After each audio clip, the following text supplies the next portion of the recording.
ساتھ جائے گی، کبھی خالی نہ کرنا کعبہ دل حب حیدر سے، کبھی خالی نہ کرنا کعبہ دل حب حیدر سے۔ علی جائیں گے تو، علی جائیں گے تو رب کی رضا بھی ساتھ جائے گی، ہماری قبر میں شے کی ادا بھی ساتھ جائے گی، کفن میں اس لیے خاک شفا کو ساتھ رکھا ہے، کفن میں اس لیے خاک شفا کو ساتھ رکھا ہے، مریض الفت شے ہوں دوا بھی ساتھ جائے گی،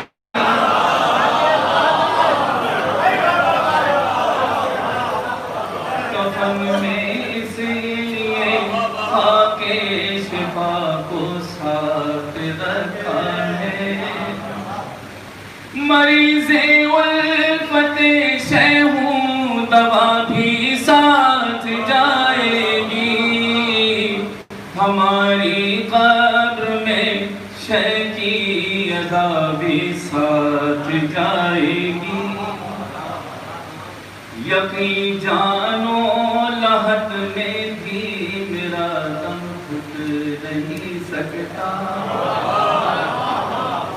یقین جانو لحد میں بھی میرا دم گھٹ نہیں سکتا، میرے غازی کے پرچم کی ہوا بھی ساتھ جائے گی، میرے غازی کے پرچم کی ہوا بھی ساتھ جائے گی، ہماری قبر میں شے کی ادا بھی ساتھ جائے گی،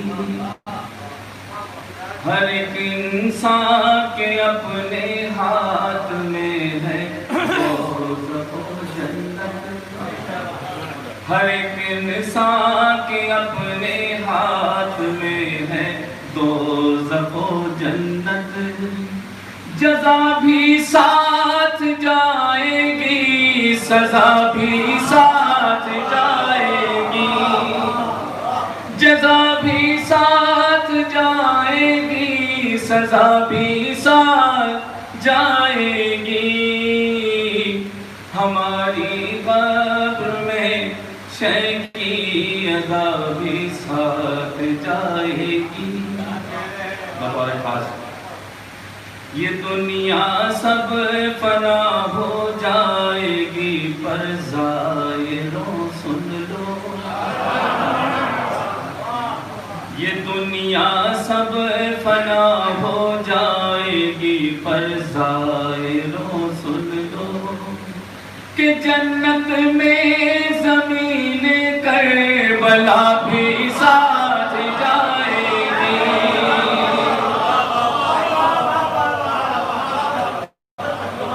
یہ دنیا سب فنا ہو جائے گی پر ظاہروں سن لو، کہ جنت میں زمین کربلا بھی ساتھ جائے گی، ہماری قبر میں شے کی ادا بھی ساتھ جائے گی، بطور خاصیت پیش کر رہا ہوں، شفاعت کے لیے بازو بازی کی روایت ہے،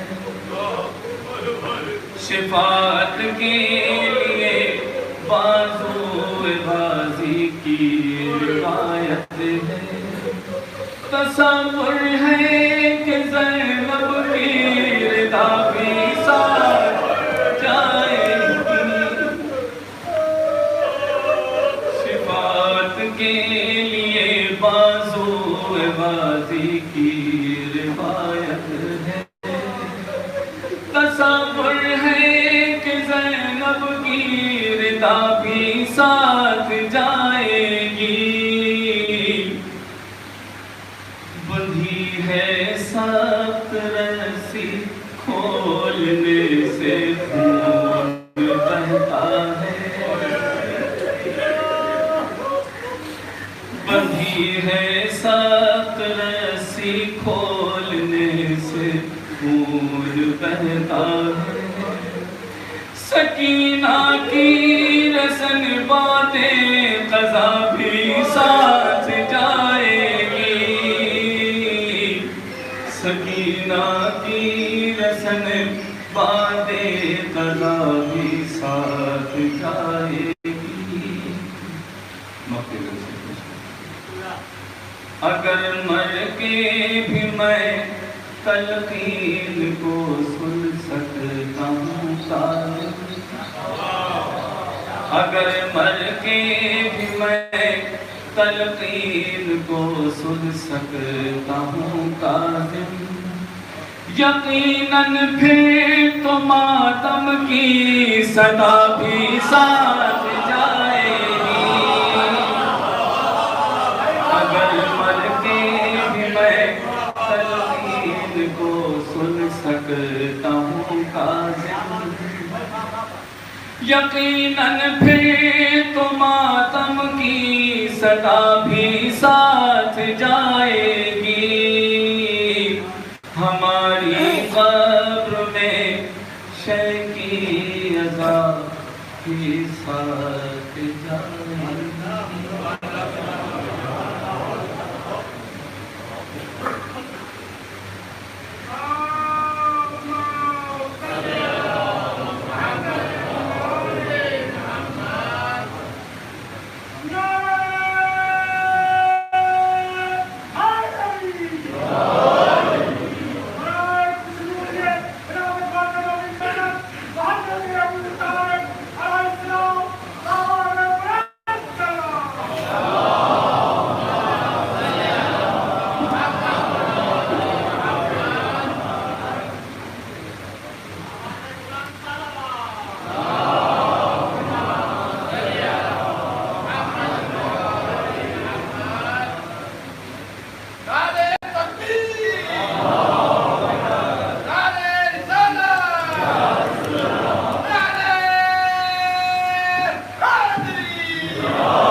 الذين قال الله إنما يريد الله وأنتم الرجال البيت ويطهركم تطهيرا.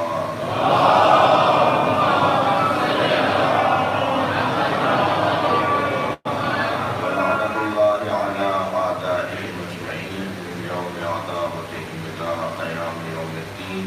أما بعد، قال الحكيم في قرآن الكريم: بسم الله الرحمن الرحيم. قل هو الله أحد الله الصمد لم يلد ولم يولد ولم يكن له كفوا أحد.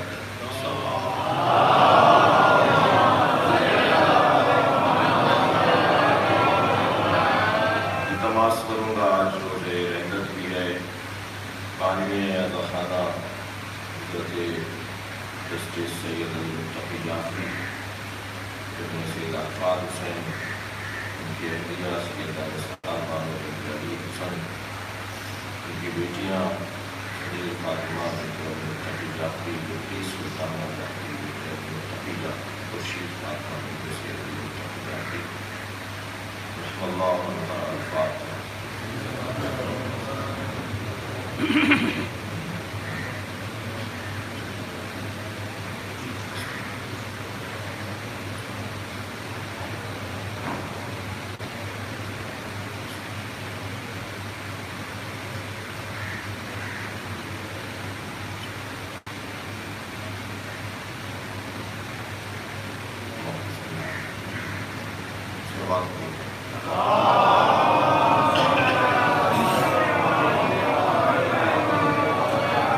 سورہ مبارکہ توحید.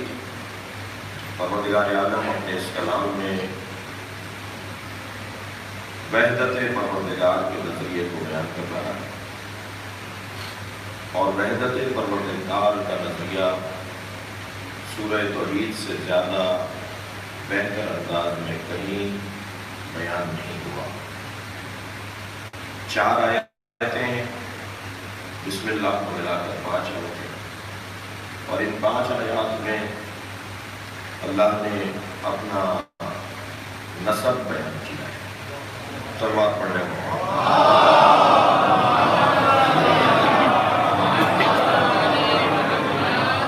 آئندہ کی مجلسوں میں اور تفصیل سے بات ہوگی، لیکن کل کی بحث سے آج کی بحث کو پیوست کروں.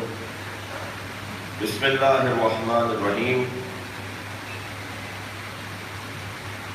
شروع کرتا ہوں اللہ کے نام کی مدد سے جو رحمان اور رحیم ہے. جو کل موجود اور بہرحال جو حاضر تشریف فرما نہیں تھے، انہوں نے بھی ممکن ہے کل کی گفتگو کو سن لیا ہو. اللہ 4 لوگوں پر اپنی رحمتوں کو نازل کرتا ہے. لفظ رحمان اور لفظ رحیم پر گفتگو کل ناتمام تھی، اور مجلس کے بعد بھی ہمارے عزیز فرزند سید حسن جعفری صاحب نے ایک بحث کی طرف متوجہ کیا کہ یہ پہلو بھی اس بحث میں آتا ہے یا نہیں، اس عنوان میں آتا ہے یا نہیں، اس لیے اس کی طرف بھی کچھ دیر کے لیے آپ کی توجہ چاہوں گا. اور وہ یہ کہ رحمان اور رحیم میں فرق ہے، تبھی تو اللہ نے رحمان اور رحیم بولا ہے.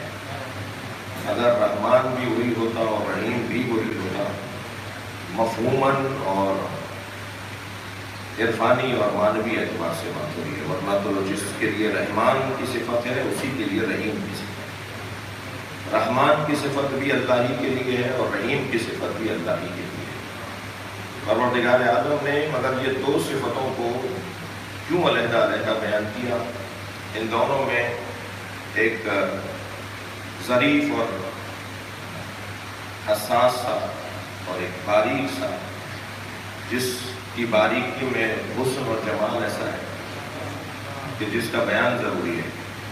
رحیم، رحمت پروردگار جب سیلاب کی صورت میں، جریان کی صورت میں، تسلسل کی صورت میں جب بہنے لگے، اللہ کی رحمت جب بہنے لگے تو اسے رحیم کہا جاتا ہے.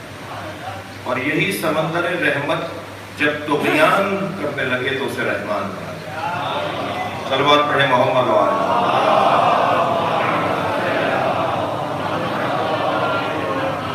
رحمت پروردگار جب جولان کی کیفیت میں ہو، رحمت پروردگار جب طغیان کی کیفیت میں ہو، جب جوش کی کیفیت میں ہو، تو اسے رحمان کہا جاتا ہے۔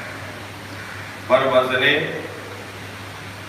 جوعان، عطشان، عرفان کلی گفتگو ہو چکی۔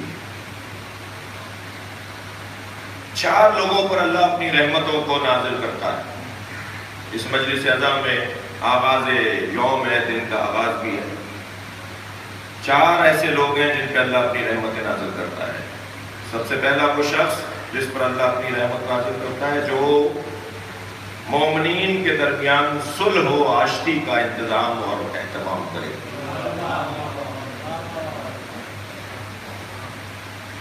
جو مومنین کے درمیان فَاصْلِحُوا بَيْنَ أَخَوَيْكُمْ لَعَلَّكُمْ تُرْحَمُونَ، 2 لڑے ہوئے بھائیوں کے درمیان صلح کرواؤ، 2 بھائیوں کے درمیان آشتی کرواؤ، غلط فہمیاں دور کرواؤ، پیار محبت کا رشتہ قائم کرو، لَعَلَّكُمْ تُرْحَمُونَ، تب اللہ تم پہ رحم کرے گا۔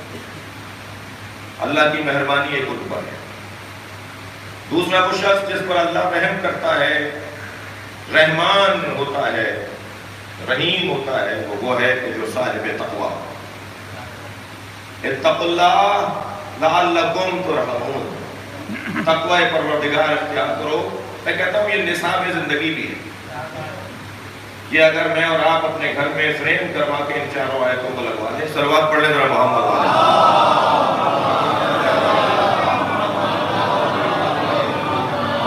جاتے ان آیات کی زیارت کرتے رہیں تو یہ نصاب زندگی ہے، یہ دستور العمل ہے، یہ نصب العین ہے۔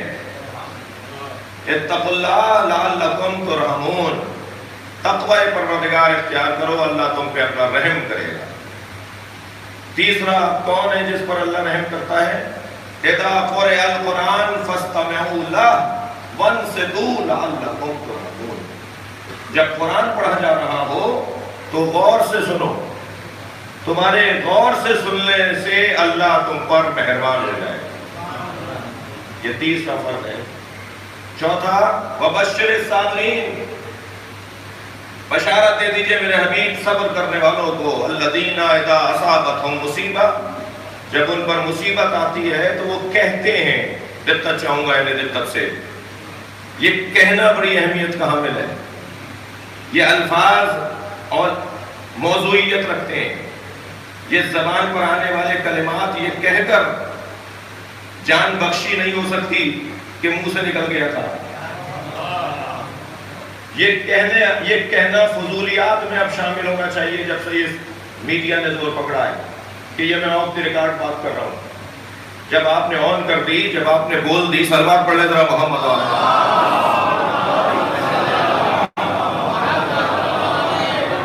جب آپ نے کہہ دی تو پھر وہ غیر رسمی کیسے ہوگی؟ آپ یا تو پھر آپ خود غیر رسمی ہیں، یعنی اگر آپ اپنی فضیلت کے بھی قائل ہیں، آپ اپنی اہمیت کے بھی قائل ہیں، آپ اپنی شخصیت کے بھی قائل ہیں، آپ اپنے آپ کو معتبر بھی مانتے ہیں، یہی تو سب سے بڑی کمزوری ہے انسان کی، کہ وہ اپنے آپ کو سب کچھ مانتا ہے، مگر جہاں اسے کہیں مشکل ہوتی ہے یا اس کا مفاد نقصان میں جا رہا ہوتا ہے تو کہتا ہے اس بات کو اہمیت نہیں دینا، یہ میں تم سے کہہ رہا ہوں۔ لیکن نہیں عزیزان اکرامی، جب میں نے کہہ دیا تو کہہ دیا، کوئی بات ایسی نہیں ہے جو چھپی ڈھکی رہے گی۔ آج میں کیمرے لگے ہوئے ہیں تو محتاط بات کروں، پروردگار عالم نے ہماری خلقت کے ساتھ کیمرے لگا کر بھیجے تھے، جسے منکر و نکیر بھی کہتے ہیں، مبشر و نذیر بھی کہتے ہیں۔ صلوات پڑھیں محمد وآلہ۔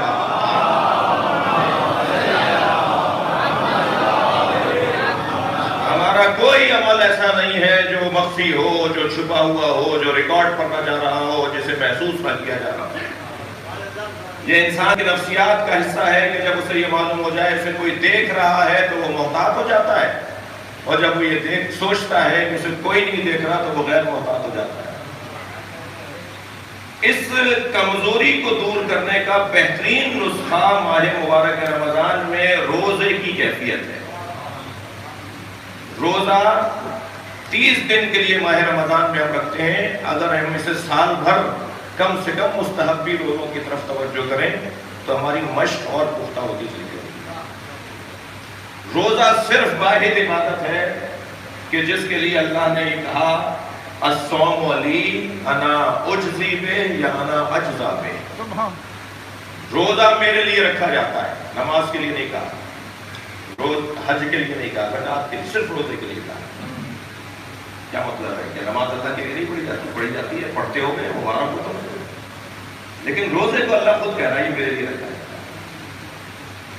میرے بچے اور کم سن ساتھی غور کریں، کیوں صرف اللہ نے حدیث قدسی میں روزے کو کہا ہے کہ یہ میرے لیے رکھا جاتا ہے؟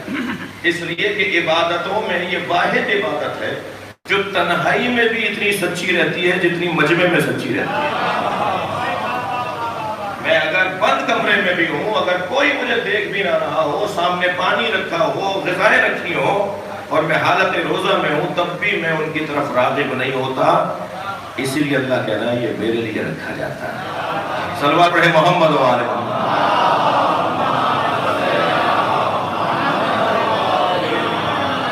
عزیزان گرامی، یہ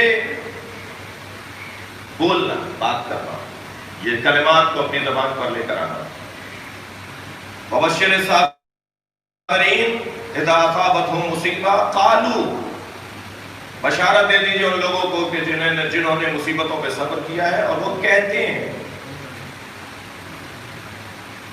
قولوا لا الہ الا اللہ تفلحوا، کہو لا الہ الا اللہ فلاح پا جاؤ، کہو لا الہ الا اللہ فلاح پا جاؤ، یہ کہنا، بولنا۔ ہم نے ایک فورم پر پاکستان کے بڑے مذہبی رہنماؤں کے درمیان ایک نام لے لیتا ہوں، رحمت فرما چکے ہیں، قاضی حسین احمد مرحوم، جماعت اسلامی کے سربراہ بھی تھے اور ایک مضبوط شخصیت تھی مذہبی رہنماؤں میں۔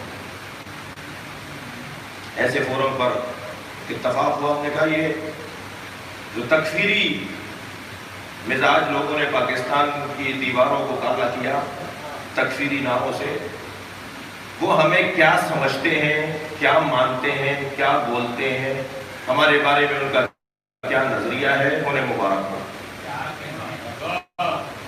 مگر ان کے بولنے سے ہمیں نقصان کم، انہیں نقصان زیادہ ہے۔ ماحول خراب ہوتا ہے، فضا خراب ہوتی ہے، تناؤ کی کیفیت ہوتی ہے، جی امن و امان نقصان کی طرف جاتا ہے، امن و امان کو خدشہ وارد ہوتا ہے، لاگو ہوتا ہے۔ لہذا بولنا انسان کے لیے اور بولنے کے جو نتیجے ہیں، بولنے کے جو اثرات ہیں، وہ معاشرہ ان کو خوب محسوس کر سکتا ہے۔ بولنا، یہ جو ابھی آپ مجلس میں اونچی آواز میں صلوات بولتے ہیں،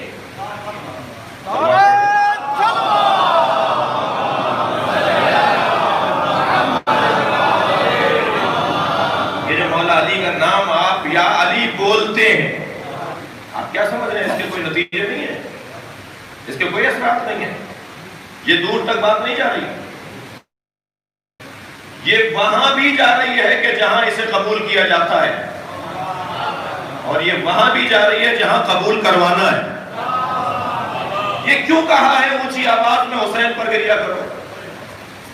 گریہ تو آنکھوں سے ٹپکتے ہوئے آنسوؤں کو کہا جاتا ہے، جی خاموشی سے رو لو، یہ گلے سے آواز نکالنے کے لیے کیوں، اور اونچی آواز میں رونے والوں کی فضیلت کیوں ہے؟ اس لیے کہ اور کیوں جناب زہرا اونچی آواز میں روتی تھی؟ اتنی اونچی آواز میں سیدہ روتی تھی کہ مدینے کے رہنے والوں نے مولا علی سے کہا سیدہ سے کہیں یا رات کو روئیں یا دن میں روئیں۔ اس کا مطلب یہ ہے کہ اہل مدینہ تک آواز جاتی تھی، گلی کوچے سے گزرنے والوں تک سیدہ کی گریہ کی آواز جاتی تھی۔ یہ جو آواز ہے نا، یہ بولنا، یہ ہنجرہ، یہ جہری آواز، یہ اونچی آواز، اس کے نتیجے ہیں، اس کے نتیجے ہیں۔ ہاں، ہمیں تو تعجب اس بات پر ہے کہ جن کے نتیجے معاشرے میں منفی ہیں ان پر تو کوئی پابندی نہیں، اور جن کے نتیجے معاشرے میں مثبت ہیں ان پر پابندی۔ لیکن بولنا یہ ماحول کو بناتا ہے، اب منفی ماحول بھی بناتا ہے، مثبت ماحول بھی بناتا ہے۔ تو کیا کہا؟ مبشر الصابرین، الذین اذا اصابتهم مصیبہ، بشارت دیتی ہے انہیں جن پر مصیبت آتی ہے تو وہ کیا کہتے ہیں؟ قالو، کہتے ہیں انا للہ و انا الیہ راجعون. یہ بولنا ہم اللہ کے لیے ہیں اور اسی کی طرف پلٹ کر واپس جائیں گے. یہ بولنا قولوا لا الہ الا اللہ، بولو لا الہ الا اللہ، یہ بولنا دوسرے کو سوچنے پر آمادہ کرتا ہے. آپ بولیں گے، جو نہیں بولتا وہ سوچے گا. اور ایک دفعہ نہیں، بار بار بولو، بار بار بولو. دروازہ بجاتے رہو، ایک دن ضرور کھلے گا. یہ در قلب بشر یہ کوئی پتھر کا بنا ہوا نہیں ہے. یہ سب پتھر بھی آخر موم ہو جاتا ہے، پتھر بھی آخر نشان میں قبول کر دیتا ہے. یہ انسان کا دل ہے، یہ کیسے قبول نہیں کرے گا؟ لہذا کہا قالوا انا للہ، کہتے ہیں انا للہ. کیا اب ان کے لیے کیا ہے؟ اولئک صلوات علیہم من ربہم، یہ وہ لوگ ہیں جن پہ ان کے رب کی طرف سے صلوات ہے.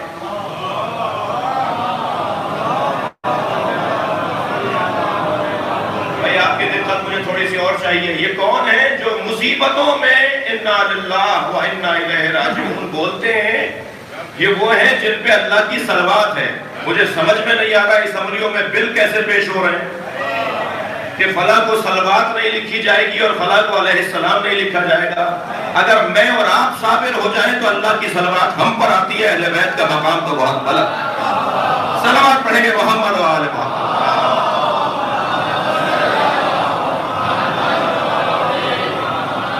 اولئک صلوات علیہم من ربہم والرحمہ. میرا مضمون رحمت کے اوپر. یہ وہ لوگ ہیں جن پر اللہ کی طرف سے صلوات بھی ہے، ان کے رب کی طرف سے صلوات بھی ہے اور رحمت بھی ہے. تو یہ چار لوگ ہو گئے جن پر اللہ کی طرف سے رحمت نازل ہوتی ہے. اللہ ان پر رحم کرتا ہے، اللہ ان پر اپنا کرم رحمت نازل کرتا ہے. یہ شاید بہت ہی روشن اور واضح قرآن کے زاویہ نگاہ سے نصر العمل ہے، نصب العین. عزیزان گرامی، قرآن مجید میں یوں تو آیات غضب الہی بھی ہیں اور آیات رحمت پروردگار بھی. قرآن کی آیات میں ایک آیت سورہ مبارکہ زمر کے اندر کتنی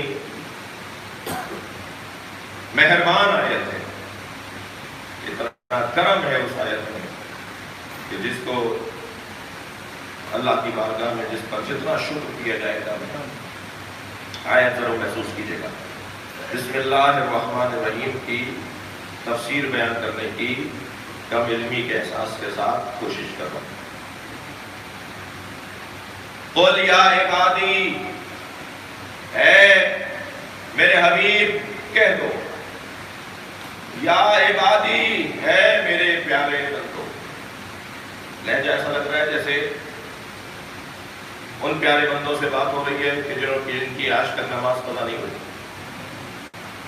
لہجہ ایسا لگ رہا ہے جیسے ان سے بات ہونے جا رہی ہے جنہوں نے نماز شب کبھی نہیں چھوڑی. یا عبادی، یہ لہجہ معمولی لہجہ نہیں ہے. فادخلی فی عبادی سورہ فجر کی آخری آیت میں اور یا سورہ زمر کی اس آیت کے اندر اللہ نے میرے اپنی جانب نسبت دے کر میرے پیارے بندوں، کم بات نہیں ہے. یا عبادی، اے میرے عزیز میرے پیارے بندو. کون ہے؟ اب ذرا دیکھیے آگے آیت کیا ہے. الذین اسرفوا علی انفسہم، جنہوں نے اپنے اوپر زیادتی سے کام لیا ہے. کرم تو دیکھیے اللہ کا. گناہ گاروں کو یہ نہیں کہہ رہا جنہوں نے گناہ کیا ہے، اس لیے کہ اسراف علی نفس، زیادتی علی نفس ہی، تعدی علی نفس ہی، یہ گناہ ہے. گناہ کرنے والے کو کہتے ہیں جو اپنے، اللہ نہیں کہہ رہا تم نے گناہ کیا، کہا تم نے اپنے پر ظلم کیا ہے. تم اگر میری معصیت کرتے ہو تو میرا کوئی نقصان نہیں ہے، تم اگر کوئی نیکی کرتے ہو میرا کوئی فائدہ نہیں. تمہارے گناہ کرنے پر مجھے کوئی نقصان نہیں پہنچتا، میری کوئی خدائی میں کمی نہیں آتی، بلکہ تمہارا گناہ وہ تمہیں نقصان پہنچاتا ہے. میرے مولا علی نے خطبہ حمام میں فرمایا تھا نا، خطبہ متقین کے اندر حمام ابن عبادہ کہتے ہیں یا علی صف لی المتقین کانی انظر الیہم، یا علی صرف متقین کی صفات بیان فرمائیں اور ایسے بیان فرمائیں گویا میں اپنی آنکھوں سے میں دیکھ رہا ہوں. یعنی علی سے علم بھی چاہتے ہیں، خطابت بھی چاہتے ہیں. مجھے ایسے بیان فرمائیں گویا میں اپنی آنکھوں سے دیکھ رہا ہوں. تو راوی کہتا ہے کہ فتفاقل علیہ السلام الجواب ہے، مولا علی نے جواب دینے سے گریز کیا. فرمایا یا حمام اتق اللہ وآسن ان اللہ مع الذین اتقوا والذین هم محسنون. اے حمام، قرآن کی آیت پڑھ دی مولا نے، اے حمام تقوی پروردگار اختیار کرو، نیکی کے کام کرو، اللہ متقیوں کے ساتھ بھی ہے، نیکوکاروں کے ساتھ بھی ہے. راوی کہتا ہے فلم میں اپنا حمام قاطع نہیں ہوئے. نہیں مولا مجھے بیان کریں کہ متقی کسے کہا جاتا ہے. علی نے 110 صفتیں متقین کی فی البدی بیان کی اور مولا علی کے اس پورے خطبے میں پورا خطبہ ہر صفت مخفف اور مجسہ سچا ہے. پورا خطبہ مخفف اور مسجع ہے قافیوں کے ساتھ. فی البدی علی بول رہے ہیں. شعراء اکرام نہیں معلوم مجھے اس کی اجازت دیں گے نہیں. نظم کی 2 قسمیں ہیں، ایک بحر میں اور وزن میں نظم ہوتی ہے اور ایک آزاد نظم کہلاتی ہے. جو آزاد نظم کہنے والے لوگ ہیں انہیں وہ زیادہ اچھے نہیں لگتے، اور جو بحروں میں نظم کہنے والے لوگ ہیں انہیں وہ زیادہ اچھے نہیں لگتے. اور بہت کم ہوتے ہیں جو دونوں اسلوب کے شاعر ہوتے ہیں. جی میں کہتا ہوں مولا علی کے جتنے خطبے ہیں وہ نظموں کی صورت میں ہیں مگر آزاد نظموں کی صورت میں. قافیے 110 صفتیں. 110ویں صفت پر جب مولا علی پہنچے تو چیخنے کی آواز آئی. سب نے مڑ کر دیکھا تو حمام کا دم نکل چکا. حمام کی رحمت ہو گئی. جنازے کو دیکھ کر علی نے فرمایا انی اخاف ہے، مجھے اسی بات کا خوف تھا جو میں جواب نہیں دیا. مجھے اندازہ تھا کہ یہ برداشت نہیں کر پائے گا. تو وہاں موجود ایک شخص نے کہا یا علی آپ کے خطبے سے ایک شخص مر گیا، ان اچھی اچھی باتوں کا خود آپ پر اثر کیوں نہیں ہوتا؟ یہ جملہ بتا رہا ہے کہ علی کا دروازہ دشمنوں کے لیے بھی کھلا رہتا ہے. علی کی محفل میں اپنے بھی بیٹھے ہوتے تھے اور غیر بھی بیٹھے ہوتے تھے. میرے مولا نے صرف اسے ایک جملے میں جواب دیا. حضرت نے فرمایا تیرے منہ میں شیطان کی زبان بول رہی ہے. جو زبان علی کے خلاف چلے وہ شیطان کی زبان ہوتی ہے. صلوات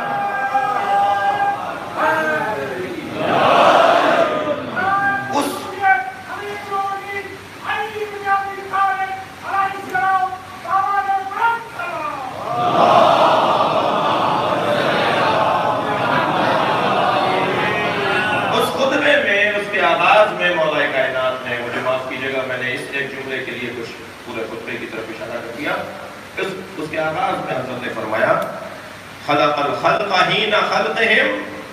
یہ آغاز ہے اس خطبہ حمام کا. اللہ نے مخلوق کو جب خلق کیا تو غنی ان طاعتہم وآمنا ان معصیتہم. مولا علی کا جملہ. اللہ نے مخلوق کو خلق کیا تو وہ ان کی اطاعت سے غنی تھا اور ان کی معصیت سے مامون اور محفوظ تھا. وہ اس لیے نہیں بنا رہا تھا مخلوق کو کہ یہ عبادت کریں گے تو میری خدائی بڑھے گی چلے گی، یہ معصیت کریں گے تو مجھے نقصان ہوگا. نہیں، اس سے کوئی غرض نہیں ہے کہ یہ معصیت کریں گے یا مجھے اس سے کوئی فائدہ اور نقصان نہیں ہے. معصیت کار گناہگار اسراف علی نفس ہی کا شکار ہوتا ہے، خود اپنا نقصان کر رہا ہوتا ہے. میں اگر عبادت نہیں کروں گا اس کا مجھے خود نقصان ہے، میں اگر جھوٹ بولوں گا اس کا مجھے خود نقصان ہے، اگر میں کسی کا مال کھا جاؤں گا اس کا مجھے خود نقصان ہے. لہذا اللہ نے کرم دیکھیے اس کا الذین اسرفوا علی انفسہم. اے میرے پیارے بندوں. یہ پیارے کہاں ہیں؟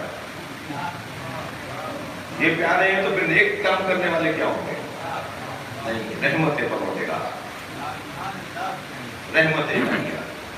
دروازہ چھوڑ کر نہیں جاؤ، میرے گھر سے دور نہ رہو. ان کا تو کارنامہ ہے کہ جو نیک ہیں اور میرے دروازے پر ہیں. پیارے تو تم ہو کہ میرے نہیں ہو اور دروازہ چھوڑ کر نہیں جا رہے. صلوات پڑھیں محمد و آل محمد.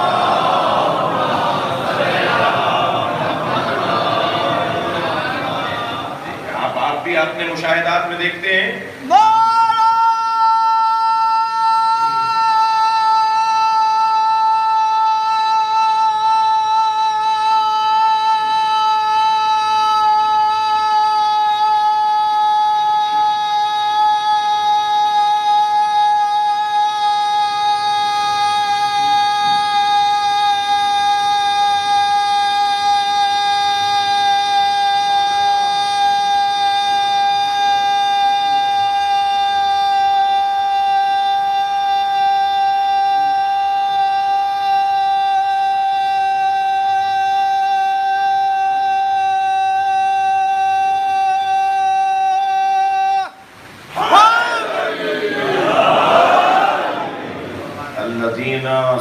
اسرفوا علی انفسہم، جنہوں نے اپنے اوپر زیادتی سے کام کیا، لا تقنطوا من رحمت اللہ، بسم اللہ الرحمن الرحیم ذہن میں رہے، اللہ کی رحمت سے مایوسی اختیار نہ کرو، چھوڑ کر نہیں جاؤ۔ یہ روایت میں نے کہیں بیان کی ہے، سوشل میڈیا کا دور ہے، ممکن ہے آپ میں سے بات یا اکثر آپ نے سنا ہو، مجھے معاف کر دیجیے۔ ایک شرابی مگر علی کا نام لے، ایک شراب خوار مگر امام صادق کو چاہنے اور ماننے والا، شراب پی کر اپنے گھر کی طرف آ رہا ہے، جس گلی سے گزر رہا ہے وہ گلی تنگ ہوا ہے،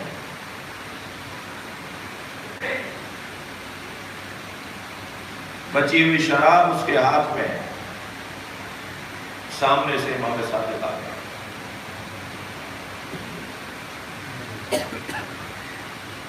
امام کو دیکھ کر کہاں جائے، اس شراب کی بوتل کو پیچھے چھپا دیا، امام سامنے آگے کھڑے ہو گئے، امام نے فرمایا تمہارے ہاتھ میں کیا ہے، کیا کہے، اتنا روسیہ تو نہیں ہے، اتنا ذلیل تو نہیں ہے، اتنا بے شرم تو نہیں ہے، چوری بھی کرے، گناہ بھی کرے اور اپنے امام کے منہ پر کہے کہ میں نے آپ کی نافرمانی کی ہے، کہنے لگا سرکہ ہے، شراب چھپائی بھی ہے، کہنا سرکہ ہے، امام نے فرمایا ہمارے ہاتھ میں ڈالو، امام بہت خبر کہاں جائیں گے، وہیں لو لگائی یا اللہ ذلیل ہو جاؤں گا، کیسے امام کے ہاتھ میں نجس چیز ڈالوں، جب تم امام کے ہاتھ میں نہیں ڈال سکتے تو اس سینے میں کیوں ڈال رہے ہو جس میں حسین بستا ہے، یہ شراب اس سینے میں کیوں ڈال رہے ہو جس میں علی بستا ہے، امام نے ہاتھ پھیلایا ہوا ہے، میرے ہاتھ پہ ڈال دو سجدہ ہے، وہیں لو لگائی یا اللہ مجھے معاف کر دے، میں تجھ سے عہد کرتا ہوں آئندہ شراب نہیں پیوں گا، شراب کی بوتل کو ڈرتے ڈرتے آگے کیا، امام نے فرمایا یہ سرکہ ہے،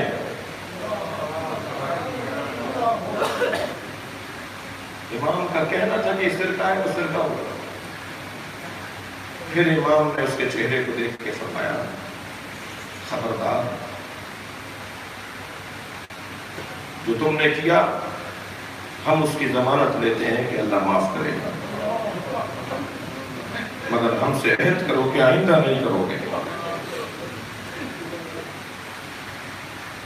لا تقنطوا من رحمت اللہ، مجلس ایسا ہے نا، ایام ایسا ہے نا، حسین رحیم نانا کا رحیم نواسا، اس لیے کہ قرآن مجید میں نبی مکرم کو بالمؤمنین رؤوف الرحیم اللہ نے کہا ہے، میرا نبی مومنین پر رؤوف بھی ہے اور رحیم بھی ہے، لہذا ہم میں سے کوئی بھی معصوم نہیں بیٹھا ہوا، سب گناہگار ہیں، سب اپنے اپنے حال کو خوب جانتے ہیں، سب اللہ نفس ہی بصیر ہیں، سب اپنے بارے میں دوسرے سے زیادہ جانتے ہیں، اور ہر ایک کا گناہ اس کے حساب سے ہے، جو عرفاء ہیں نا ان کے بھی اپنے انداز کے گناہ ہوتے ہیں، حضرت آدم کے لیے بھی جو لفظ عصا آیا ہے وہ گناہ نہیں ہے، مگر آدم کے حساب سے وہ روا نہیں تھا، ہر شخص اپنے آپ کو خوب جانتا ہے، آج اس مجلس عزائے امام حسین میں اگر میں آنکھوں میں آنسو لا کر ایک عہد کر کے اٹھ جاؤں، والا اب نہیں ہوگا تجربہ، لا تقنطوا من رحمت اللہ، اللہ کی رحمت سے مایوسی اختیار نہیں کرو، ان اللہ یغفر الذنوب جميعا آیت مکمل ہوتی ہے، اللہ سارے گناہوں کو معاف کر سکتا ہے، کیا مطلب ہے؟ جو میں نے آپ کا گناہ کیا ہے، جو میں نے آپ کے ساتھ زیادتی کی ہے، جو فلاں نے فلاں کے ساتھ زیادتی کی ہے، وہ تو اس کے ساتھ جاتی ہے وہ بھی اللہ معاف کر دے گا. ہاں مجلس پوری سن کر میرا یہ والا مطلب پورا سن کے جائے, اگر کوئی آدھے میں سے اٹھ کے جائے جا کے کہے مولانا میرے غلط بات کر رہے ہیں, بات پوری سنے. ہم نے تو اب تک یہ سنا ہے کہ اللہ اپنے حقوق معاف کر دے گا, بندوں کے حقوق اللہ معاف نہیں کرے گا. یہ کیا ممبر سے بیان ہو رہا تھا کہ اللہ بندوں کے حقوق بھی معاف کر دے گا. پہلی دلیل تو میرے مدعا پر خود یہی آیت ہے. کیا کہا ہے قرآن نے؟ ان اللہ یغفر الذنوب جمیعا, اللہ سارے گناہ معاف کرے گا. تو سارے گناہوں میں سارے گناہ نہیں آتے, جو بندوں کے گناہ گار ہوتے ہیں وہ گناہ نہیں آتے. پھر ان روایات کو کیا کریں گے جس میں کہا گیا ہے کہ بندوں کے گناہوں کو خود معافی لو اور اللہ کے گناہ سے اللہ کی معافی لو. اس کا کیا مطلب ہے؟ یہ قرآن کی آیت ہے, وہ حدیث ہے. میں ایک عارف کی خدمت میں, ایک استاد کی خدمت میں, یہ مفاہیم جو ہوتے ہیں یہ عرفا کو زیادہ سمجھ میں آتے ہیں. میں ایک عارف کی خدمت میں گیا, میں نے کہا استاد مجھے سمجھائیں یہ کیسے ممکن ہے اللہ سارے گناہوں کو معاف کر دے گا؟ سارے گناہوں میں تو بندوں کے گناہ بھی آتے ہیں. فرمانے لگے اللہ بندوں کے دل میں ڈالے گا کہ بندے کو معاف کر دو. صلوات پڑھے محمد و آل محمد.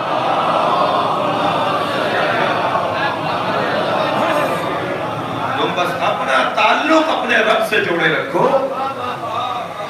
تمہارا تعلق تمہارے رب سے گہرا رہے, پھر اللہ لوگوں کے دلوں کو نرم بنائے گا. اللہ جہاں رحمان ہے, رحیم ہے, وہاں اللہ غضبان اور غضب کرنے والا بھی ہے. اللہ غصہ بھی کرتا ہے, یہ میں اپنے الفاظ میں کہہ رہا ہوں ترجمے کے طور پر. اللہ غضبناک بھی ہوتا ہے, اللہ قہر بھی اور غضب بھی نازل کرتا ہے. مگر اللہ کا غضبان ہونا اور رحمان ہونا یہ اگر ایک ہی وقت میں قابل استعمال ہو تو مولا علی کا حسین فرمان سبقت رحمتہ غضبہ, اللہ جب غصے میں آئے اور رحم کرنے کا اس کو مشیت کہے تو اس کی رحمت غالب آ جاتی ہے اس کے غصے کے اوپر. وہ کون سا قلمدان استعمال کرتا ہے؟ اگر ایک وقت میں ایک ہی قلمدان استعمال کرنا ہو تو وہ رحمت کا قلمدان استعمال کرتا ہے, وہ معافی کو ترجیح دیتا ہے. اب ذرا یہ حدیث بھی سرکار کی سنتے جائیے, من لم یرحم لم یرحم, جو معاف کرنے کی صلاحیت نہیں رکھتا اسے معاف بھی نہیں کیا جاتا. صلوات پڑھنا محمد و آل محمد.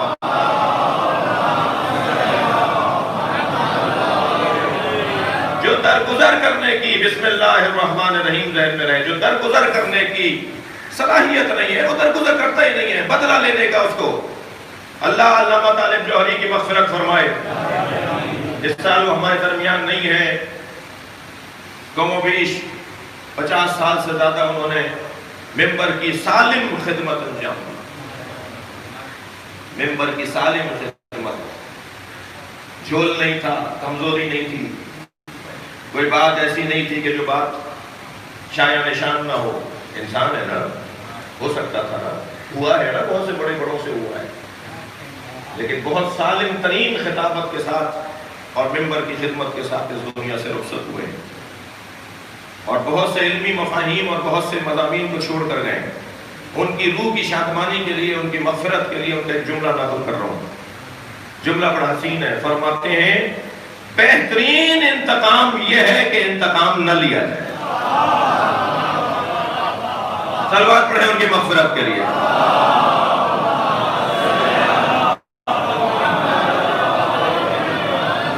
بھئی کیسے ممکن ہے بسم اللہ الرحمن الرحیم ہم پڑھ رہے ہوں اور رحمان اور رحیم تو بول رہے ہوں اور خود رحیم نہ ہو, خود اس کا اثر ہمارے اوپر نہ ہو. جی بسم اللہ اللہ اکبر. نبی مکرم صحابہ اکرام کو 10 آیتیں دیتے تھے, اور جب تک 10 آیتوں پر وہ عمل نہیں کر لیتے تھے دوسری 10 آیتیں انہیں نہیں دیتے تھے. یہ پڑھنے کے لیے قرآن ضرور ہے, مگر قرآن کا اصلی فلسفہ عمل ہے. حضرت ابو ذر غفاری تشریف لاتے تھے, مولا علی کھڑے ہو جاتے تھے. ایک دن بڑا احترام کر رہے تھے کہ ایک صحابی نے پوچھ لیا, یا علی آپ ابو ذر کا احترام نسبتاً زیادہ کرتے ہیں. فرمانے لگے یہ قرآن کی 10 آیتوں کے فقیہ ہیں. جو قرآن کی 10 آیتوں کا فقیہ ہو جائے وہ ابو ذر بنتا ہے، جو عین قرآن ہو اسے علی کہا جاتا ہے، جو مجسم قرآن ہو، جو عامل قرآن ہو۔ توجہ چاہوں گا، اللہ غضب بھی کرتا ہے اور اللہ رحم بھی کرتا ہے۔ اس کا رحم کہاں سے ظاہر ہوتا ہے، اس کا غضب کہاں سے ظاہر ہوتا ہے؟ مولا کائنات کے زیارت نامے کا ایک جملہ ضرور سن لیجیے، اور نہج البلاغہ میں مولا کے الفاظ بھی ہیں۔ حضرت فرماتے ہیں کہ وہ اللہ المتجلی لخلقہ ہی بخلقہ، اللہ کی صفات بیان کرتے ہوئے مولا کا جملہ، مولا کا فرمان، اللہ خلق پر خلق کے ذریعے سے تجلی کرتا ہے۔ پھر جملہ بہتر کرتا ہوں، اللہ مخلوق پر مخلوق کے ذریعے سے جلوہ کرتا ہے۔ یعنی مخلوق پر اللہ کیسے جلوہ کرے گا؟ کسی مخلوق کے ذریعے کرے گا۔ یا اللہ تو غضبان بھی ہے، تو رحمان بھی ہے۔ جب غضبان ہوتا ہے تو تیرا جلوہ کیا بنتا ہے، اور جب رحمان ہوتا ہے تو تیرا جلوہ کیا بنتا ہے؟ اگر آپ ممبری زبان میں مجھ سے ایک جملہ ہدیہ لینا چاہیں، جب اللہ رحمان ہوتا ہے تو رحمت للعالمین بنتا ہے، اور جب اللہ غضبان ہوتا ہے تو فاطمہ زہرا کی ناراضگی سامنے آتی ہے۔ صلوات پڑھیں گے محمد و آل محمد۔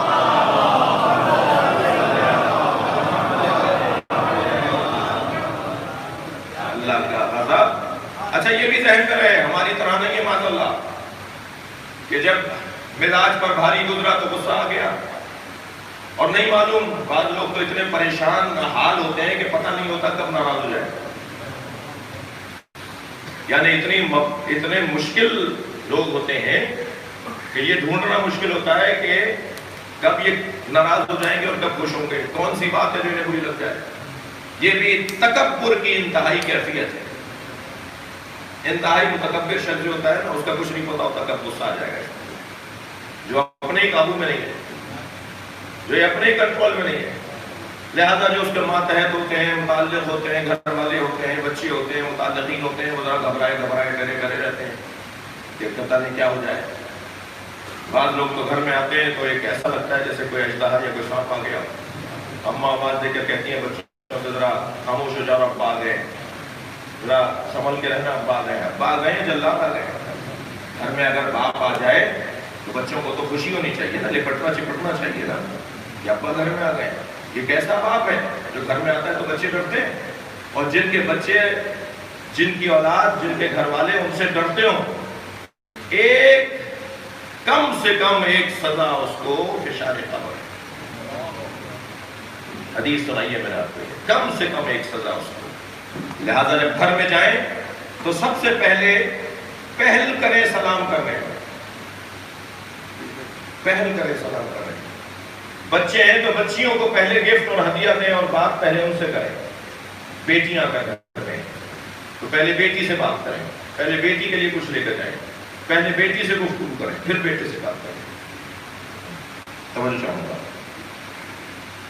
یہ گھرانہ غصہ کرتا ہے تو مشیت الہی، خوش ہوتے ہیں تو مشیت الہی۔ نہ ان کا غصہ اپنی وجہ سے ہے، نہ ان کی خوشی اپنی وجہ سے ہے، انہوں نے خود کو وہاں ضم کر دیا ہے، ہمیں ان میں ضم ہو جانا چاہیے۔ نہ ہمارا غصہ اپنا ہونا چاہیے، نہ ہماری خوشی اپنی ہونی چاہیے۔ ان کا غصہ اللہ کی خاطر ہے، مشیت پروردگار کی خاطر ہے۔ سرکار دو جہاں نے ایک صحابی سے 10 لوگ تھے، فتح مکہ سے، معاف کیجیے گا، ہجرت کے موقع پر 10 لوگ تھے کہ جو لکھنا جانتے تھے صحابہ کرام۔ حضرت نے ان میں سے ایک صحابی سے کہا کہ جو میں بولوں اسے لکھ لیا کرو، جو کہوں اسے لکھ لیا کرو۔ اس نے فوراً کہا افی غضبک ام لا، غصے والا جملہ بھی لکھ لوں؟ جب آپ غصہ کریں گے اس کو بھی لکھ لوں؟ حضرت نے فرمایا ما اقول الا الحق، کیا سمجھتے ہو ہم کچھ بولتے نہیں ہیں مگر حق بولتے ہیں۔ صلوات پڑھے گا محمد و آل محمد۔ تم نے یہ کیسے لیا کہ غصے میں بولوں تو وہ صحیح نہیں ہوگا اور رحم اور مہربانی اور کرم اور رافت کے ساتھ بولوں گا تو وہ صحیح ہوگا. ہم جو بولیں گے وہ حق ہے. اسے لکھ لیا کرو. اللہ کا غضب ظاہر ہوتا ہے ان کے ذریعے سے, اللہ کا رحم ظاہر ہوتا ہے ان کے ذریعے سے, اللہ کی برکتیں ان کے ذریعے سے آتی ہیں, اللہ کی لعنتیں بھی ان کے ذریعے سے آتی ہیں. مباہلے کے اندر کیا کہا ہے؟ فَنَجْعَلْ لَعْنَتَ اللَّهِ عَلَى الْكَاذِبِينَ. جو لوگ جھوٹے ہوں گے ان پر ہم بھیجیں گے اللہ کی لعنت. تو جب اللہ کی لعنت ان کے ذریعے سے آئے گی تو اللہ کی رحمت بھی ان کے ذریعے سے آئے گی. یہ رحمت پروردگار کا واسطہ بھی ہے, یہ لعنت الہیہ کا واسطہ بھی ہے, یہ رحم پروردگار کا واسطہ بھی ہے, اور یہ کرم اور غضب الہیہ کا واسطہ. کہنے لگے کہ ہمیں اس پہاڑ سے اونٹنی چاہیے. حضرت صالح کی امت اس پہاڑ سے اونٹنی چاہیے, اور اونٹنی بھی ایسی ہو جس کے تھن بہت بڑے ہوں, جس سے دودھ بہت آتا ہو, اور ایک بچہ بھی اس کے ساتھ ہونا چاہیے. فرمائشیں تو دیکھیے. اور ادھر ایک نبی ہے, اور نبی کا دعویٰ یہ ہے کہ نبوت پر کوئی اگر معجزہ طلب کرے گا تو وہ معجزہ دے گا. نبی کی کم سے کم ایک صفت یہ ہے کہ وہ معجزہ طلب کرنے والوں کو معجزہ پیش کرے گا. اب میرے لیے بہت سی چیزیں ناممکن ہیں, لیکن ان کے لیے تو ناممکن نہیں ہے. مثلا مجھ سے اگر کوئی کہا جائے کہ آپ کا ہم کام کر دیں گے, آپ کی بات مان لیں گے, ذرا ستارہ توڑ کر لے آئیے, تو میں کہوں گا میرے لیے ممکن نہیں ہے. لیکن اگر میں نبی سے کہتے کہ ستارہ توڑ کر لے آئیے تو ان کے لیے کیا ہونا ممکن ہے؟ وہ حکم دیں کہ ستارہ اتر آئے گا. جھوٹے دعوی نبوت کرنے والوں نے بھی جب ان سے کہا گیا جی معجزہ دکھائیے, یہ تو قاعدہ ہے, قانون ہے کہ نبی سے معجزہ مانگا جائے گا تو معجزہ نبی دکھائیں گے. آپ نے نبوت کا دعویٰ کیا تو آپ بھی کوئی معجزہ دکھائیے. مسیلمہ کذاب نے جب دعوی نبوت کیا تو اس نے کہا کیا معجزہ چاہیے؟ لوگوں نے کہا نبی مکرم نے درخت کو حکم دیا تھا, درخت چلتا ہوا آ گیا تھا, درخت دور درخت تھا, اسے نبی نے فرمایا کہ میرے قریب آ جا. وہ زمین میں چلتا ہوا سرکار کی قدموں قریب آیا, اس کی ٹہنیوں نے قدموں کا بوسہ دیا. یہ واحد معجزہ ہے جسے نیچرل بلاغہ میں مولا کائنات نے بیان کیا. نیچرل بلاغہ میں نبی کے معجزات اگر ہم تلاش کریں گے تو ایک ہی معجزے کا ذکر مولا کی زبان سے نیچرل بلاغہ میں موجود ہے. اس سے کہا گیا کہ تم اگر نبی ہو تو معجزہ دکھاؤ, یہ سامنے درخت سے بلاؤ. اس نے کہا ہے درخت میں نبی ہوں, قریب آ. نہیں آیا. دوبارہ حکم دیا, نہیں آیا. تیسری دفعہ حکم دیا, ہم درخت نہیں آیا. تو یہ وہاں جا کے کھڑے ہو گئے, کہنے لگے ہم متکبر نہیں ہو رہے, ہم متکبر نہیں ہوتے, وہ نہیں آ رہا تھا, میں چلا گیا. تو ایسا دعویٰ نہیں. نبی کا کام نبی سے معجزہ طلب کیا جاتا ہے تو نبی معجزہ دکھاتے ہیں. حضرت صالح سے کہا مجھے خوف ہو رہا ہے کہ وقت میرا تنگ ہو رہا ہے, بتائیے.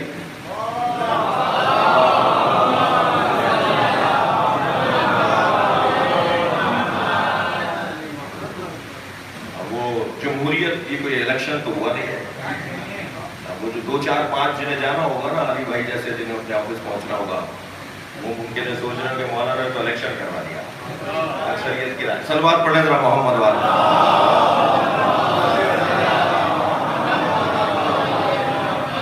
اجازت ہے دوستوں کی, بس 5 8 منٹ زیادہ ہوگا. ایک سلوات اور پڑھیں محمد والا.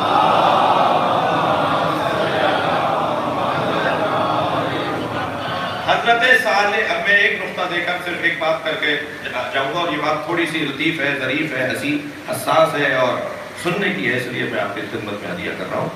حضرت صالح سے کہنے لگے اس پہاڑ سے کہیے, اس پہاڑ سے اونٹنی نکال کے دکھائیے, اور اونٹنی بھی ایسی ایسی ہو جو میں نے بیان کی. تو جیسے ہی انہوں نے کہا نا کہ ہمیں اونٹنی چاہیے اس پہاڑ سے, تو حضرت صالح نے فوراً فرمایا ھذہ ناقۃ اللہ, یہ اللہ کا ناقہ. کوئی نہیں تھا, پہاڑ تھا, وہی پہاڑ جس کی طرف انہوں نے کہا تھا اسے اونٹنی نکال کے دکھائیں. حضرت صالح نے فوراً فرمایا ھذہ ناقۃ اللہ. جیسے ہی کہا ناقۃ اللہ, پہاڑ پھٹنے لگا, ایک اونٹنی باہر آ گئی, اور اونٹنی کے ساتھ پیچھے پیچھے بچہ گیا, اور اس کا دودھ اتنا زیادہ تھا کہ 1 2 3 4 لوگ نہیں, 200 400 لوگ نہیں, 1000 سے زیادہ لوگ ایک اونٹنی کا دودھ پیتے تھے، پوری ملت، پوری قوم اس کا دودھ پیتی تھی۔ ناقۃ اللہ، اچھا اللہ کا کوئی ناقہ ہوتا ہے کیا؟ نہ اللہ نے اس میں سواری کی تو پھر اللہ کا ناقہ کیسے؟ نہ معاذ اللہ اللہ اس کا دودھ استعمال کرتا ہے تو پھر اللہ کا ناقہ کیسے؟ یہ اللہ کا ناقہ اس لیے ہے کہ اللہ کے نبی کی اس بات نبوت کے لیے پیش ہوا ہے۔ جو دلیل نبوت نبی بن جائے وہ اللہ سے منسوب ہو جاتا ہے۔ تو اگر پہاڑ سے نکلتا ہوا ناقہ تمہیں سمجھ میں آ رہا ہے تو نبی کی نبوت پہ دلیل ید اللہ تمہیں کیسے سمجھ میں نہیں آتا؟ صلوات پڑھیں گے محمد و آل محمد۔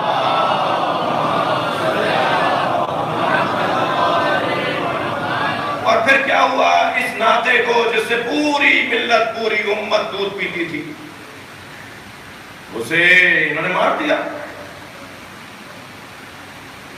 اس کے گھٹنے کاٹ دیے۔ پہلے اس کا بچہ مارا، جب اس کا بچہ مارا تو اس نے فریادیں کرنا شروع کی۔ اونٹنی کی فریادوں پر عذاب الہی آیا، یہ ساری امت برباد ہوئی ہے۔ حضرت صالح کی پوری امت برباد ہوئی ہے ایک فریاد کرنے پر۔ کس کی فریاد؟ ایک جانور معمولی نہیں ہے، یعنی جانور اگر فریاد کرے تو امت برباد ہو جائے۔ ڈرو زینب کی فریاد سے،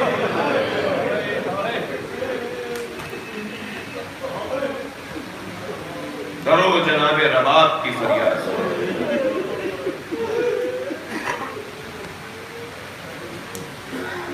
یہ معمولی لوگ نہیں ہیں جن کے لیے جنت سے لباس آتے ہوں، وہ تو ناقۃ اللہ ہے اور ان کا ناقہ رسول اللہ ہے۔ کنانا آج عید کا دن ہے، مدینے کے سب بچوں کے پاس سواریاں ہیں، ہماری سواری کہاں ہے؟ اللہ اکبر فرمایا میں خود تمہاری سواری ہوں، ہمارے ماں باپ قربان۔ ایک کاندھے پہ حسن مولا کو بٹھا دیا، ایک شانے پر امام حسین کو بٹھا دیا۔ فرمایا نانا ان کے ناخوں کی تو باغیں بھی ہیں، لگامیں بھی ہیں، ہمارے ناطے کے تو ہمارے ہاتھ میں لگامیں نہیں۔ سرکار نے اپنی دونوں زلفوں کو، اپنے بالوں کو تو حصوں میں بانٹا، ایک طرف کے بال حسن مولا کو دے دیے، دوسری طرف کے بال امام حسین کو دے دیے۔ فرمایا تمہارے ناطے کی باتیں ہیں۔ کہنے لگے نانا وہ تو آوازیں بھی نکال رہی ہیں، ان کے تو ہنہنانے اور بولنے کی آوازیں بھی ہیں۔ یہ لاڈ نہیں اٹھائے جا رہے ہیں، یہ وحی الہی کے مطابق ہو رہا ہے۔ اللہ چاہتا ہے کہ ایسا دکھاؤ جو کوئی کام نہ کرتا ہو بغیر وحی الہی کے، جو کوئی بات نہ کہتا ہو بغیر وحی الہی کے۔ یا اس آیت کو مانو یا اس کو سمجھو۔ پھر رف رف کی آواز نبی نے اپنے منہ سے نکالی، رف رف کی آواز، جو روایت کہہ رہی ہے، جو حدیث کا جملہ کو سنا ہوگا، سرکار نے ایک آواز نکالی اپنے منہ سے تاکہ حسن حسین راضی ہو جائے۔ ایک گلی سے گزر رہے ایک بچے کے رونے کی آواز ایک گھر سے آ رہی ہے، اس بچے کے رونے کی آواز حسین کے رونے سے مشابہ تھی۔ سنیں گے ذرا، نبی سے برداشت نہیں ہوا، فوراً دروازہ بجا دیا۔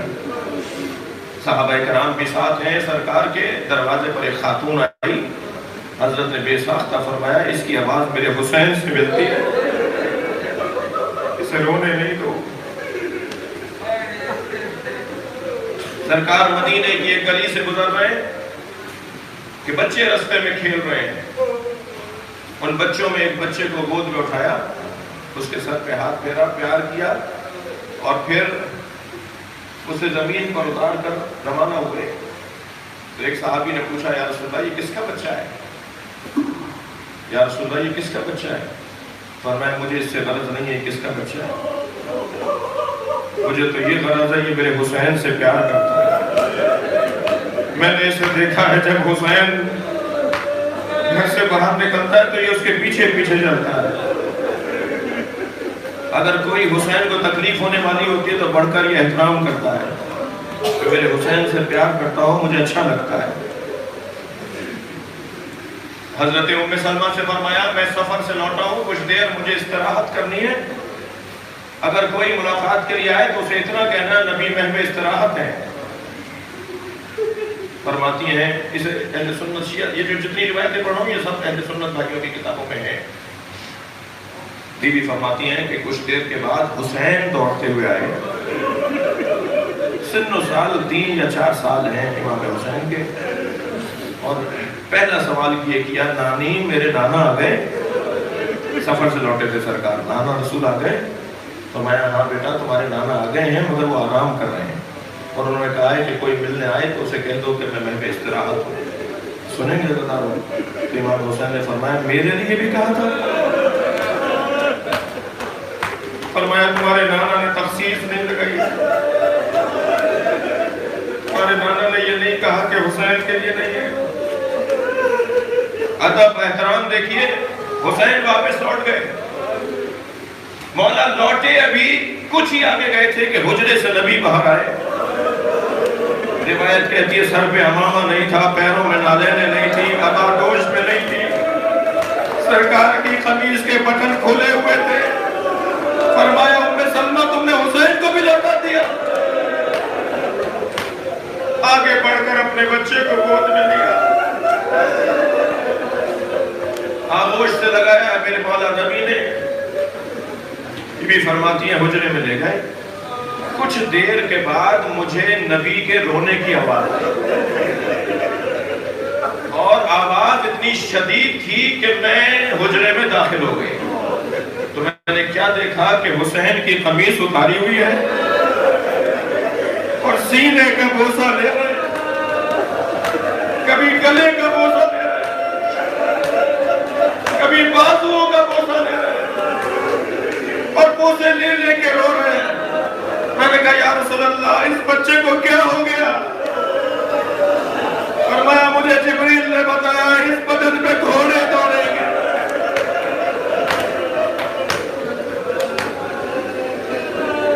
اجرکم اللہ جنہیں رو رہا ہے اپنی آوازیں آزاد کریں، یہ ایام رو دیکھیں۔ جب آپ بلند آواز سے روتے ہیں امام جعفر صادق دعا دیتے ہیں، امام حسین سے نبی کا کتنا پیار ہے۔ اجرکم اللہ، آج 3 محرم ہے، حسین کربلا کے میدان میں پہنچ گئے،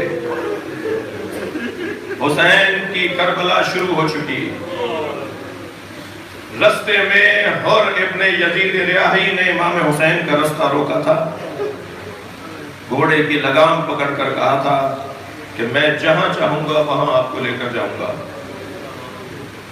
امام نے جب یہ بے ادبی دیکھی تو بے ساختہ فرمایا ثقلت کا امو کیا حر، اے حر تیری ماں تیرے غم میں بیٹھے، تیری یہ مجال کہ تو میرے گھوڑے کا رخ موڑے۔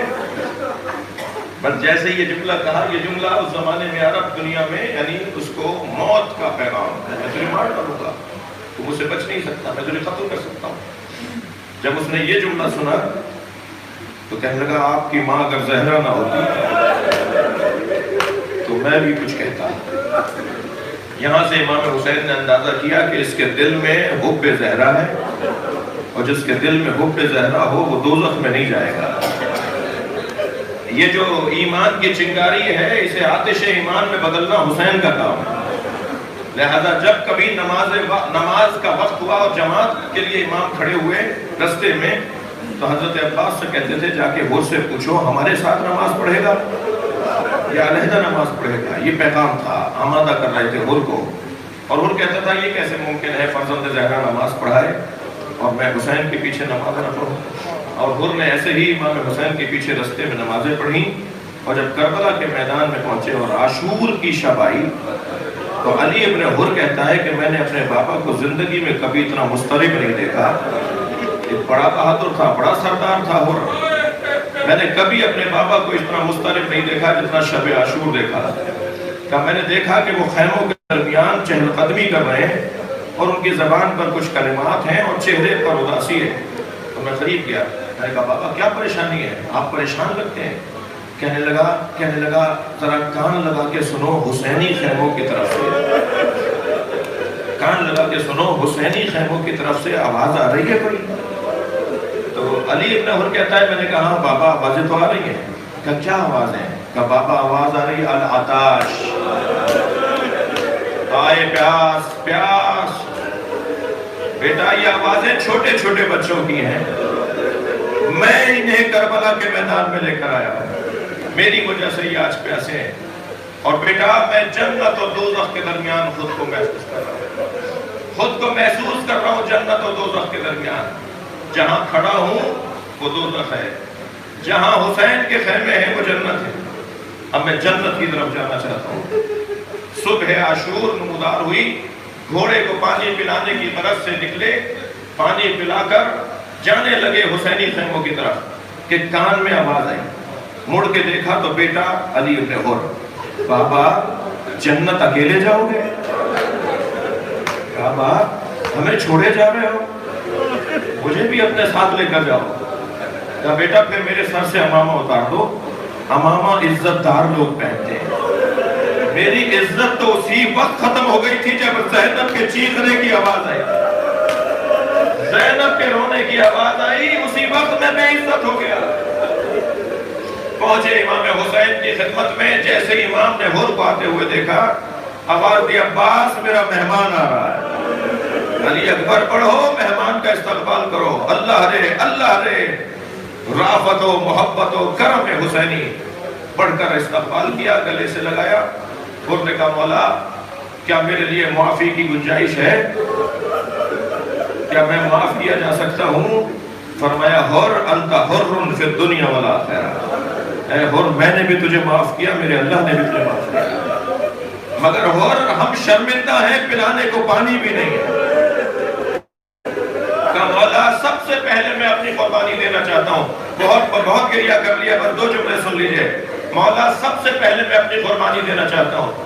امام نے اجازت دی تو بیٹے نے بڑھ کر کہا بابا باپ کیسے مارا جائے جب بیٹا زندہ ہو, مجھے جانے کی اجازت دیجئے. علی ابن حر کو آمادہ کیا. میدان کربلا میں علی ابن حر نے جا کر جہاد کیا, اور جب اکیلا شخص لڑ رہا ہو اور ہزاروں کا لشکر اسے مارنا چاہتا ہو تو بالآخر زخموں کی تاب نہ لا کے زمین پر گرا, اور گرتے گرتے کہا بابا حر میری مدد کیجیے گا. آپ لوگ بھی صاحبان اولاد ہیں, آپ میں بھی اولاد والے لوگ بیٹھے ہیں. اگر بیٹا باپ کو اس حالت میں پکارے تو باپ کی کیا کیفیت ہوگی؟ میں رونے والوں سے پوچھتا ہوں جب علی نے آواز دی تھی تو حر کتنی جلدی روانہ ہوا ہوگا, کتنی عجلت میں بیٹے کی طرف گیا ہوگا. سنیں گے حر جلدی سے روانہ ہوا, مگر جب وہاں پہنچا تو کیا دیکھا؟ حسین پہلے سے وہاں. امام حسین نے اپنے مہمان کی لاش اپنی گود میں اٹھائی. حر نے بڑھ کر کہا مولا یہ غلام زادہ ہے, یہ آپ کے غلام کا بچہ ہے, آپ گودی میں کیسے اٹھائیں گے؟ فرمایا حر جوان کی میت باپ نہیں اٹھاتا. اجر و کمال اللہ, اجر و کمال اللہ. آپ کی آواز سے بلند ہے, میں آخری جملہ کہہ رہا ہوں. اور جوان بیٹے کی میت باپ نہیں اٹھاتا. میں امام حسین کی خدمت میں آپ سب کی طرف سے پوچھوں گا مولا جب علی اکبر کا لاشا اٹھا رہے کربلا کے میدان میں, اجر و کمال اللہ, بس ایک جملہ, کربلا کے میدان میں واحد لاشا علی اکبر کا ہے جو زینب نے اٹھوایا ہے.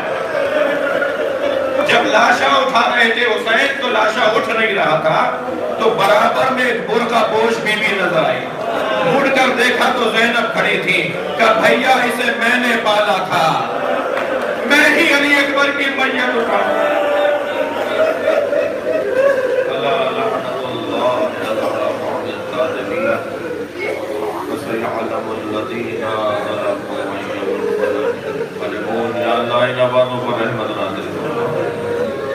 رونے والوں دعاؤں کی توفیقات میں اضافہ فرمائے۔